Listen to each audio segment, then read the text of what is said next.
Welcome back to the channel everyone, and today I'm going to be going over the storyline of the map Mob of the Dead. If you're enjoying this series so far, make sure to like and subscribe and put a comment down below of if you enjoyed the video or what map you would like me to do next. The reason I'm doing Mob of the Dead now is because this is the next in the timeline. See, I've done Black Ops 1, Black Ops 2 and Black Ops 3. Now I'm moving on to Black Ops 4, but before I do that, this is what this video is about. And like I said, if you like this content, make sure to like and subscribe, and let's just get straight into this video. And thank you all for watching my videos. I've seen my views are going up, so let's just get into this.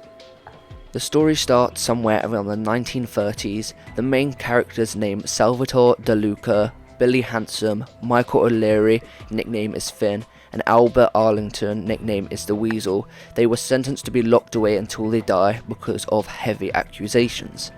Since Arlington couldn't stand to be locked away forever, he managed to create an escape plan with a plane he invented himself. The three others weren't really into his plan, but after a short while, the Weasel managed to get the three as his backup. After a lot of complications, the plan was abandoned and the plane was never built, and this very reason frustrated the three mobsters. Because they couldn't handle defeat, the three began to construct their own weapons.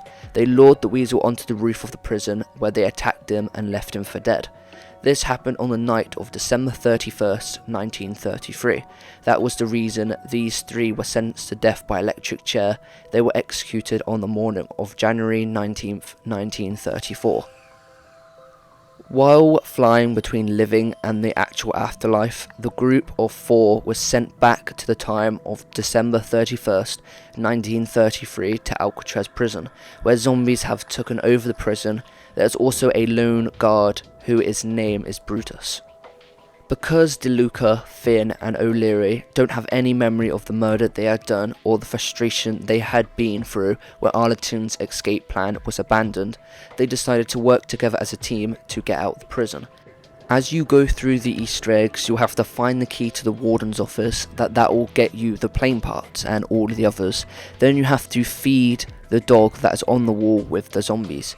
The four companions try to escape the prison by using the plane, but they fail miserably by crashing into the Golden Gate Bridge.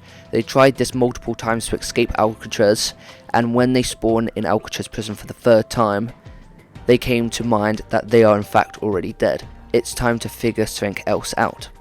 Since the afterlife skulls, the spoons and Hell's Retriever don't really make sense in the story, I'm going to skip that part.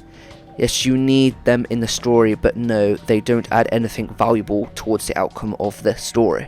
The only thing you need to know about the Hell's Retriever is that it will be spawned once you feed 6 zombies to 3 hellhounds called Cerberus.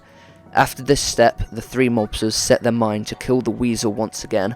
I believe that's why you need to take the plane in Afterlife to the Golden Gate Bridge. Once you are there are 2 options, and it really depends on the players only. When you decide to kill the Weasel, you'll get the message that the cycle continues, thus meaning that the players will spawn back in on Alcatraz prison with no memory of what happened on the night of December 31st, 1933.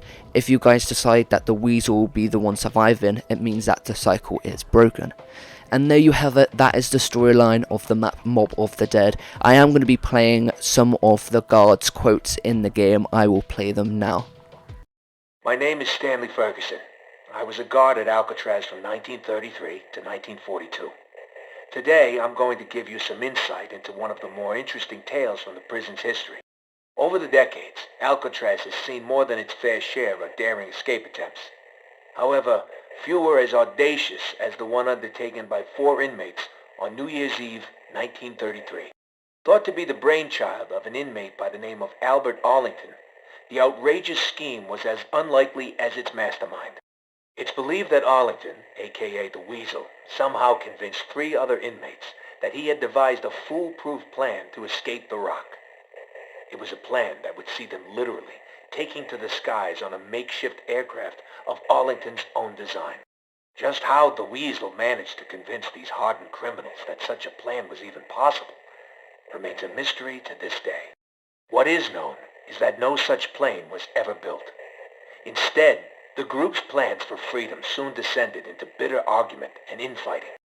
With the plan falling apart, Anger and frustration would ultimately lead to a brutal altercation between the misguided Arlington and his former co-conspirators. Armed only with makeshift weapons, Finn O'Leary, Sal DeLuca, and Billy Handsome lured the unsuspecting Arlington to the roof, where they intended to exact a bloody and violent revenge. And so it was here, beneath the dark and stormy winter skies, that the hapless Arlington met his grisly end, bleeding to death on the cold concrete roof. For their participation in the murder, the three collaborators were sent to death by electric chair. Justice came swiftly. On the morning of January 19th, 1934, the execution order was carried out. If you enjoyed watching this video, make sure to give me a like and subscribe, and I'll sure to do more videos of these series in the future, going over the individual characters and everything else. But if you like the video, make sure to like and subscribe like I've already said, and I will see you guys on the next one. And put a comment down below. Goodbye.